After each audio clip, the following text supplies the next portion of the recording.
참 열심히 살았던 것 같아요. 20대, 30대, 40대 앞만 보고 살았고, 그리고 남 부러울 것 없이 살았던 것 같아요. 왜냐하면 하고 싶은 거 하면서 살았기 때문에. 그리고 50대에 접어들면서 이제 고민이 이제 됩니다. 어떤 거냐면 내일에 대한 고민. 그러니까 노후라고 할 수도 있고요. 앞으로의 삶을 어떻게 살아갈 것인지 이런 건데요. 깜깜해요. 되돌아보면 참 열심히 살았구나. 근데 앞을 보면 깜깜한 그런 삶을 지금 현재 살고 있는 것 같아요. 내일에 희망이 있는 것인지 참 궁금하기도 하고 걱정되기도 하고 그렇습니다.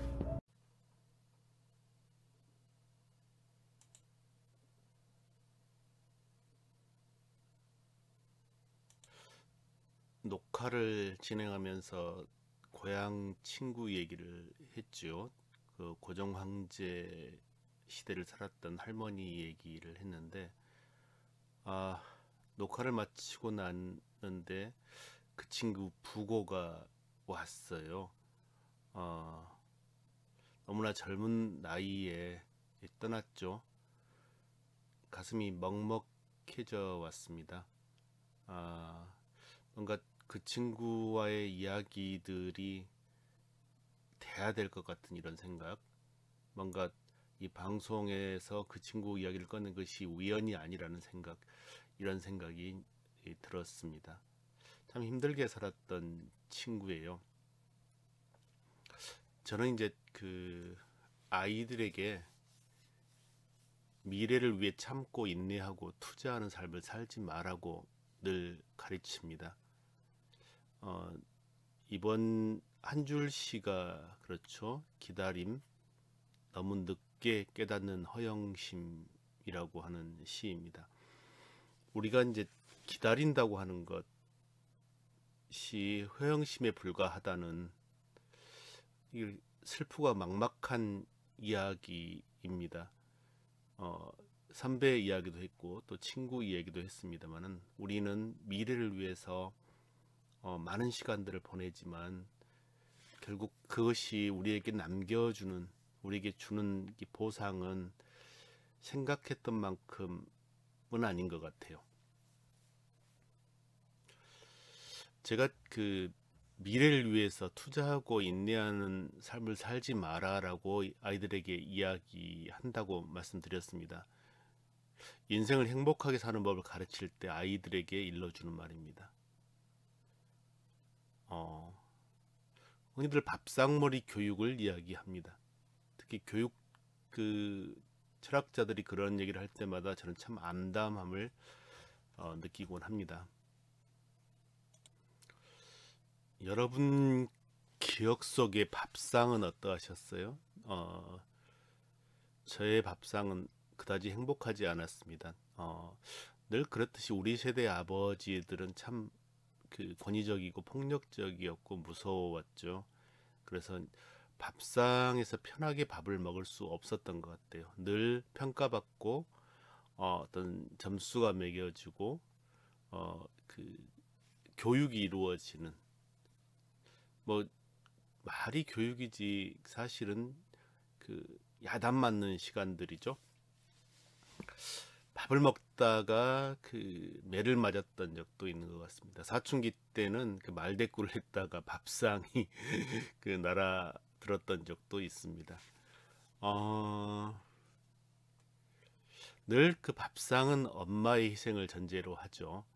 그리고 이 또 명절 때 밥상은 그 성인 남성들의 술상으로 이어지고 엄마의 노동과 아이들의 소외로 이어지기도 합니다.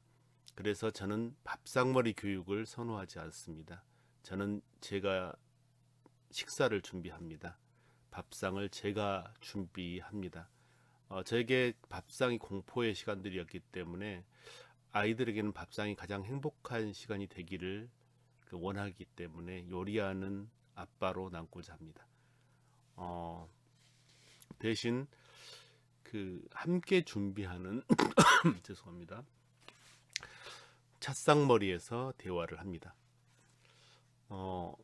성적표를 가지고 한 번도 야단쳐 본 적이 없습니다. 성적표로 훈계하거나 매를 때린 적이 없습니다. 공부하라고 잔소리도 하지 않습니다. 제가 살아보니까 공부한 대로 사는 친구들은 아주 일부분에 지나지 않더라고요. 자신이 하고 싶은 일을 즐기고 사는 친구들은 더 소수였습니다. 그래서 이야기합니다. 아빠가 한 50년을 살아봤는데 그때 꿈꾸었던 장밋빛 미래, 그때 어른들이 이야기했던 장밋빛 미래는 아직도 오지 않았다. 어쩌면 영원히 오지 않을지도 모른다. 영원히 오지 않을 날에 내 인생을 거는 것은 어리석은 일이다. 오늘을 행복하게 생활하고 내일도 모레도 쭉 그러다가 그 중에서 가장 행복한 일을 너희 직업으로 선택하렴. 남이 나를 어떻게 생각할까? 이딴 것들은 신경 쓰지도 마라. 아빠는 너희들의 행복한 인생의 첫 번째 방해꾼이 되고 싶지 않구나. 이렇게 말해 줍니다. 저는 그 뱃속에 아이들이 있을 때 그 태교로 동화를 읽어주지 않았습니다. 동화를 읽어줬죠. 근데 동화에 먼저 앞서서 소월과 영랑의 시를 읽어주었고 시로 만든 노래를 아빠 목소리로 들려주었습니다. 그렇게 태어난 아이는 시를 써서 곡을 붙이는 것을 즐겨 하더라고요. 명탐정 코난과 미래소년 코난을 좋아해서 마을 아이들과 어린이 탐정단을 만들어서 빈집을 조사하고 다니기도 했죠. 망아지띠답게 뛰어다니는 것을 좋아해서 쉬는 시간에 교실에 있는 법이 없었고 축구부를 만들어서 친구들과 1시간 먼저 등교해 자발적으로 운동을 했습니다. 친구들과 학교 앞에 노란 리본을 묶고 밤늦도록 배지를 만들어 선생님과 친구들에게 나누어 주기도 했습니다.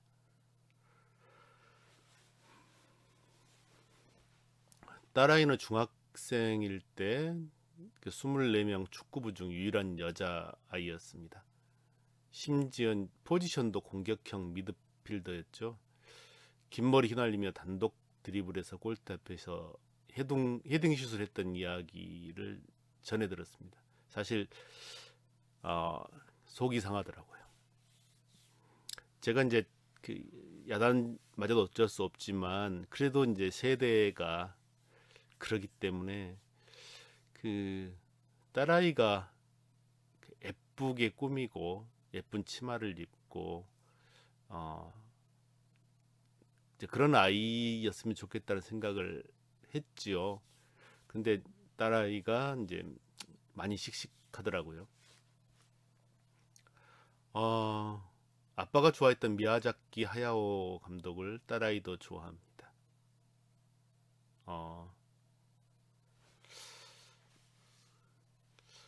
그 원어로 듣고 싶어 일본어를 혼자 배우더라고요. 근데 영어와 수학은 젬병입니다. 정의롭지 않은 일이 있으면 교장 선생님을 찾아가서 단판을 짓습니다. 친구들이 재능 낭비라는 이야기를 하는데도 독후감 과제를 글로 쓰지 않고 곡으로 쓰고 스토리를 짜서 게임으로 제출하기도 합니다. 몸에 좋지 않은 인스턴트와 탄산음료를 즐겨 먹는 한편 또 차는 반드시 도자기의 맛입니다. 도자기 잔의 맛입니다. 브랜딩 허브와 홍차를 싫어하고 녹차와 청차를 좋아합니다. 아빠 세대가 불렀던 노래와 또래 세대의 노래를 번갈아 듣습니다. 또 아빠 세대의 노래가 뭐 저희들 세대의 노래로 그 다시 불려지는 것들을 다시 또 들려주는 걸 좋아합니다.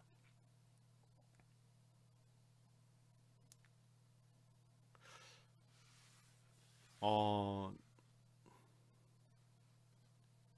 주말이면 12시간 넘게 자던 아이가 요즘은 매일 12시간씩 만화를 그립니다. 뭐 시키지도 않죠. 종일 행복합니다. 그저 한 걸음 떨어져서 지켜볼 뿐이지만 어, 사실 부모된 입장에서 불안하기도 하지요. 그런데 이제 제 아이가 과연 성공할 수 있을까? 이런 걱정을 사실은 하지 않습니다.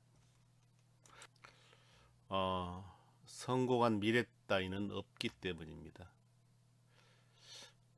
아이들이 무슨 일을 하든 타인에게 해를 끼치지 않는다면 지금 행복한 것이 성공한 인생이라고 믿기 때문입니다. 지금의 선택이 마음에 들지 않거나 실증이 나면 또 다른 선택을 하면 되는 것이지 성공과 실패 따위는 존재하지 않습니다. 말도 안 되는 기준에 맞춰 사는 게 힘들다면 그 기준에서 벗어나면 행복해질 수 있겠지요. 친구의 부음을 듣고 다시 한번 행복에 대해서 제가 좀 가슴이 먹먹한데요. 행복에 대해서 생각을 해봅니다.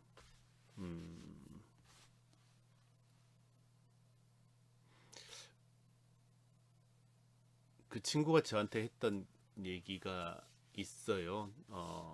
저는 이제 늦게 공부를 시작했고 공부를 이제 오랜 시간 했는데요. 그 친구가 이제 중학교 졸업하고 그 시다라고 그러죠. 서울에 있는 그 종로에서 시다로 인생을 시작을 했는데 그런 얘기를 하더라고요. 내가 고등학교만 졸업했어도 선택할 수 있는 인생의 폭들이 너무나 많았는데 내가 중학교를 졸업했기 때문에 갈 곳이 많지 않다. 이런 얘기를 한 적이 있습니다. 어렸을 적 늘 함께 그 생활하고 서로의 집을 오가면서 잠을 잤던 친구인데 벌써 그 얼굴을 보지 못한 지가 이 30년 가까이 되는 것 같네요. 참 가난을 극복하기 위해서 너무나 열심히 살았던 친구였습니다. 우리가 돈을 버는 목적이 무엇일까요? 그것을 저축해서 은행에 배를 불려주는 데 있는 것이 아니잖아요. 그것을 소비함으로써 삶을 향유하고 또 그 가족과 혹은 자기 자신의 행복을 추구하기 위해서 있는 거 아니겠어요? 저는 숭고한 노동의 가치는 일하고 개발하는 것이 아니라 이 공평하고 공정한 분배와 그를 통한 향유를 통해서 이루어질 수 있다고 생각을 합니다. 노동이 행복할까요? 노동이 숭고하고 행복하다고 하는데 노동이 행복하지는 않는 것 같습니다. 그 노동을 통해서 번 돈으로 내가 행복한 삶을 영위할 수 있을 때 행복한 것 같아요. 나한테 공평한 분배가 이루어지면 못합니까? 내가 그 분배를 통해서 향유할 수 있는 행복한 삶이 있어야 되지 않겠습니까? 그런 생각을 해봅니다. 모든 것이 정해져 있고 행복한 미래가 보장된다면 자유로울까요? 아마 숨이 막힐 것 같습니다. 재미없다고 할 것 같습니다. 인간이 이 컨베이어 벨트가 아니잖아요. 정해진 시간 내에 움직이지 않으면 내가 다음 그 일들에 묻혀서 헤어날 수 없는 그런 컨베이어 벨트 삶이 아니잖아요. 참고 견디고 인내하는 삶은 행복한 미래로 가는 나의 삶에 대해서 구속이고 속박인 것 같아요.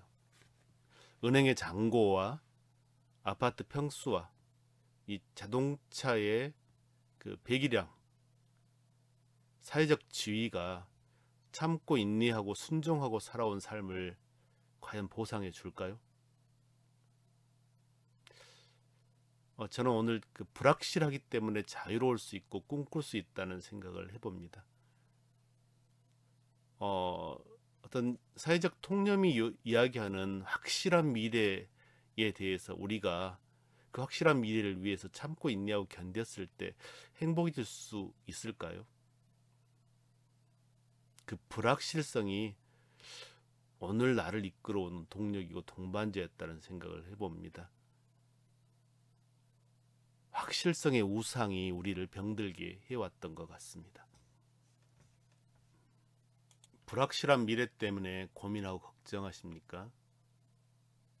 자기 인생을 완벽하게 통제할 수 있을 것이라는 기대를 버려야 합니다. 인간은 불완전하며 미래는 예측 불가능합니다. 우리가 그 불안전성을 최대한 안정적으로 끌어안착시키는 방법으로 미래를 위해 참고 인내하고 적금을 붓고 사는 인생을 선택한다고요. 이것은 시스템을 위해 사용되다 폐기 처분되는 부품형 인간의 전형입니다. 부품이 아니라 주인공으로 살고 싶다면 언젠가는 자신이 완전해질 수 있을 것이라는, 언젠가는 행복해질 수 있을 것이라는, 언젠가는 부자가 될 수 있을 것이라는, 언젠가는 주인공이 될 수 있을 것이라는 허영심을 버려야 됩니다. 그때부터 행복한 삶이 시작되는 것입니다. 그런 얘기 들어보셨을 거예요. 심장이 떨릴 때 여행을 가라. 아껴두었다가 무릎이 떨릴 때가 오면 여행 갈 곳은 저승밖에 없다. 참고 인내한다고 괴로움이 없는 미래, 아픔 없는 미래, 행복한 미래가 보장될까요? 허무와 후회, 회하는 노후가 아닐까 생각을 해봅니다. 인간은 과거로도 미래로도 갈 수 없고 오로지 현재만 살 수 있습니다. 따라서 어제의 나는 죽었어요. 내일의 나는 태어나지 않았습니다. 죽은 사람과 태어나지 않는 사람의 인생을 사시겠습니까? 실제하는 나의 삶을 사시겠습니까? 서두에서 이야기했듯이 우리가 미래에 대해 불안, 초조, 조급성을 느끼는 이유는 우리 뇌의 자극, 균형, 지배 시스템이 복합적으로 요동치기 때문입니다.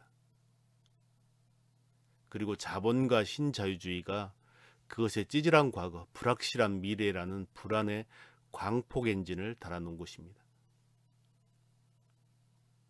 불확실한 미래, 이것 아닐까요? 초대받고 싶은 욕망,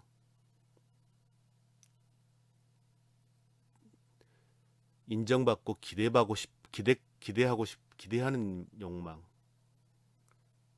대접받고 싶은 욕망, 지배하고 소유하고 누리고 싶은 우리의 욕망과 그러지 못하는 현실의 불일치로 괴로운 것이 아닌가 생각을 해봅니다. 머지않아서 나는 나의 능력에 비해 평가절하되었고 손해보고 양보하는 삶을 살았고 누구에게 이용당하고 밟히는 삶을 살았다고 자학하시겠습니까? 남의 탓을 하시겠습니까? 자식들에게 너희들을 위해서 아빠는 나를 희생하고 살았다고 아이들에게 무거운 짐을 짊어지게 하시겠습니까? 사실 타인을 위해 희생하는 삶은 없는 것 같습니다. 남을 위한 삶도 없습니다. 모든 인간은 자신을 위해 삽니다. 신이 아닌 다음에야 목사님도 스님도 신부님도 교무님도 심지어 부모님도 그렇습니다. 그것을 인정하고 거기에서 출발하면 그 다음부터는 모든 것이 나의 것입니다. 제가 아이들을 위해서 헌신하고 희생하는 것 마찬가지입니다. 제가 행복하기 때문에 하는 것입니다. 불확실한 미래는 우리를 불안하게 할 수도 있고 꿈꾸게 할 수도 있습니다. 선택은 우리 몫입니다. 내 안에 부와 행복에 대한 그동안의 기준이 파괴돼야 됩니다. 내가 만든 게 아닙니다. 습관화된 것이고 세뇌된 것입니다. 무궁무진한 가능성과 열린 기회는 죽는 날까지 지속될 수 있습니다. 내가 그 기준으로부터 자유로워진 순간 가능한 것입니다. 이제 3분의 2를 살았지요. 훗날 자신의 삶을 통제할 수 없다는 것을 깨달았을 때 대신 자식이나 타인을 통제하려는 어리석은 선택을 하지 않았으면 좋겠습니다.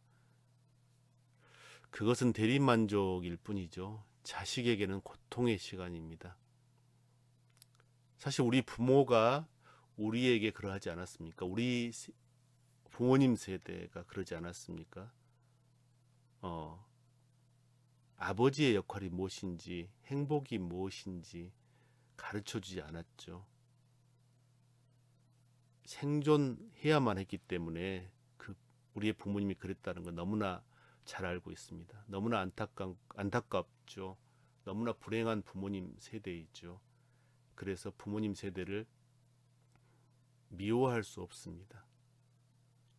그렇게 세습되어 왔기 때문입니다. 그것이 기준이라고 배워왔기 때문입니다. 그런데 우리 세대는 그러지 않았으면 좋겠습니다. 그것은 폭력입니다. 내가 했던 후회를 아이들에게 대물림시키는 어리석은 일은 하지 않았으면 좋겠습니다.